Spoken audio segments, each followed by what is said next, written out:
Welcome to everyone in the group. Leave me a comment. Let me know where you're listening from. So, on the follow up for this week's email, this Cornermen's Conversation. So, hey, if you're enjoying it, give me a thumbs up. Okay, give me a thumbs up in the comments, and particularly on YouTube. If you're not getting that email, get it to us. So this week I tell a story, and it gives me fond memories to look back because it's like talking over 30 years ago when I was 19, and remember being up from Melbourne, going up to North Queensland. For people around the world, that's how many kilometres is that? That's like maybe about 3,000 kilometres. I think it's about maybe more. 3,500 kilometres. I remember driving up there. My dad got a business up there, and so I was up there for a little while and got this opportunity. It's just a different culture, and I got this opportunity. And as a young bloke, I'd ridden horses. I'd actually even ridden track work. It was a job. I'd competed in many different shows, won titles for flag and barrel racing and other events. So I was quite accustomed. Man, I'm riding thoroughbreds for a living, working in stables when I was a young bloke, 14, 15, driving sulkies. I knew horses. So I get this opportunity to help muster on a cattle station, 42,000 acres, as I explained in the email. So in many ways, it was like a dream come true. You watch it on TV or on movies and so forth. So I remember getting out there, and obviously it's a different culture, but I remember them giving me this big grey horse. It was a massive horse, and maybe 17 hands. Just seemed massive, and it was thick, and and it was an experienced horse, experienced at mustering. They didn't know me from they knew me because my old man had the local service station and what have you. So they'd met me, and I sort of got to know, but they didn't know anything about my horsemanship or anything. And so they give me this horse, and man, we go out to this paddock, and it was like it took, an hour or so to get out there. It's a big property, or relatively big property. But so we start herding them. They get some feed on the back of a 4-wheel motorbike. They start to attract some. We herd them in. We're going to go out and where they like into the hills to get them in. And I just start galloping after every cattle that doesn't want to go with the herd. And man, after maybe about 2 hours, maybe longer, 3 hours, and it started to get hot, one of the other guys who was mustering, one of the cowboys goes, and he's older, he goes, "Son, slow down. You're gonna exhaust this horse." And he was right. A couple of hours later, man, this horse was knackered. It just wouldn't go no more. I burnt it out. That's exactly what it is. I actually burnt it out. And it's good to remember that, because I think it was probably represented how I was living my life, and it doesn't matter what age you are. I remember being 19 and just very enthusiastic into everything I did. I remember not long, literally months before that, I remember having 8 boxing fights in the amateurs, eight in 7 weeks. Like I was a bull at a gate every Friday night, so that's the sort of bloke I was. But I remember since then I've sort of that was a bit of a story for my life.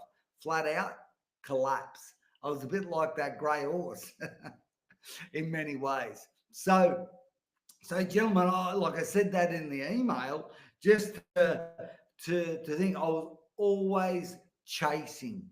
That's the bottom line. I was always chasing. And like I said in that email, there are properties of even last year when I was in Australia. I remember good mate of mine, Brocky Castle. He's one of his brothers has property out West Queensland of 100,000 acres. Like it's massive, man, massive. But but that is fence. But there's other properties around Australia, particularly Western Australia and whatever, where the properties are so big, the cattle stations are so big, you can't fence them. Like you can't fence them. They're so big. But they have cattle there. Even up in the Kimberleys in the Northern Territory, they have, what they do is they have these water stations, water troughs, that actually they will shift the water, which will keep the cattle sort of around them.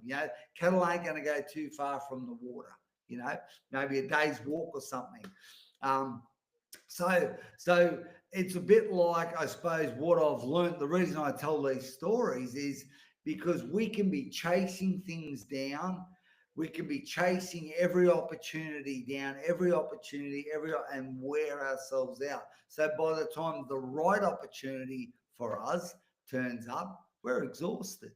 And even this time of the year, I've had some conversations lately with men where they said, man, I'm exhausted. I can't wait for Christmas. I'm done, Whereas, could you imagine, like I said in an email a couple of emails ago, we're like 10 rounds into a 12-round fight. If 24 is your title, imagine getting to the 10th round thinking, I'm done.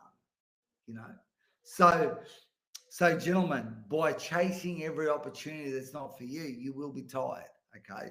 So, opposed to being like those big cattle stations that just attract the cattle.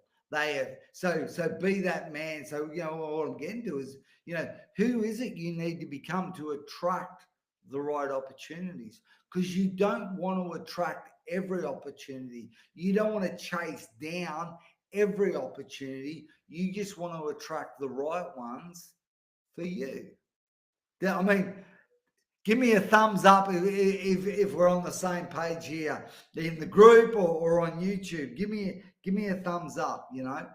Are we on the same page here? Because I mean, how many of us have been like Gav Topp, age 19, flogging horses, wearing them out, trying to chase down every cattle that's probably just going to come back anyway. It's just going to come back. It will fall in line anyway. So that's one question, okay?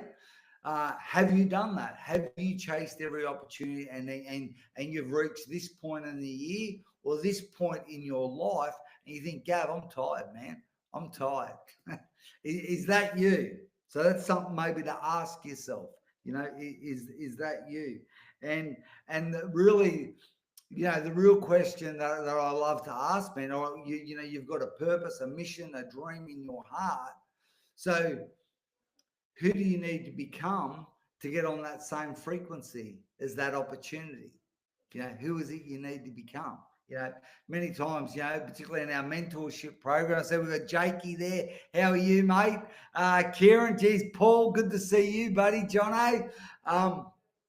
So, like attracts like. I remember being that age 19, that young bloke, age 19, drinking, playing up, and everywhere I went, where it was Melbourne, whether it was North Queensland, from there, when I was 20, I remember going to Singapore, Malaysia, Thailand. Oh, jeepers, Himalayas. I went to where else did I go? Then I went over to Europe. I ended up spending 3 months in Amsterdam. It nearly killed me, man. Oh, goodness me. Everywhere I went, I just attracted who I was. Erratic, irrational, alcohol problem, drug problem. No matter where I went, that was what I attracted. So when we've got those dreams, those purpose, those mission in our heart, and we think it's there, man. So it's like, who does Gavin need to become? To be a match for the opportunity. And a lot of success, men who I think are successful, a lot of the time they're just operating out of grace, out of ease. You think, it's like maybe when you see a professional athlete and you go, man, that guy is doing it easy. Well, he's a match to that opportunity. there's been repetition. He's done the right thing at the right time, and of course, he's become the right person. The right man. So, gentlemen, there's a couple of questions there. I'd love to get your answers in the comments. I would love even more if you email them back to me, particularly if you're getting that email them back. Like, let us know how you're going. Quite often when we write something down, we start to see it in a different light. Sometimes when things are just going around in our mind, it can get pretty jumbled up. It can get pretty busy. So, gentlemen, hey, listen, I'm hoping that helps. You guys in the group, add some people to the group. Men have been doing that lately. Lloyd Ross, what a chance. Added so many men lately. You new guys, welcome. And of course, there's a lot of stuff on YouTube. Hey, get involved, leave comments. Hey, this masculine journey is about taking action. So, gentlemen, do the work, take the action, and I guarantee you'll be a better man for it. All right, over and out. And terrific. So that's the group on YouTube. You guys are amazing. And if you would like to get involved in that group, because obviously there's a lot of interaction, by all means, if you'd like to, well, I've got a couple of ebooks. I mean, we do obviously programs in person. We just had a group of men come to here. I am, I'm here in Gozo in the Mediterranean. We've got some more trips planned next year for Mexico. Vanuatu, I think we'll get back over here again. So there's always lots happening, gentlemen. So, and particularly if you know someone who will benefit from these kind of conversations, get their email to us so you can get those emails or even just share this with them. But hey, thank you for your time. Over and out.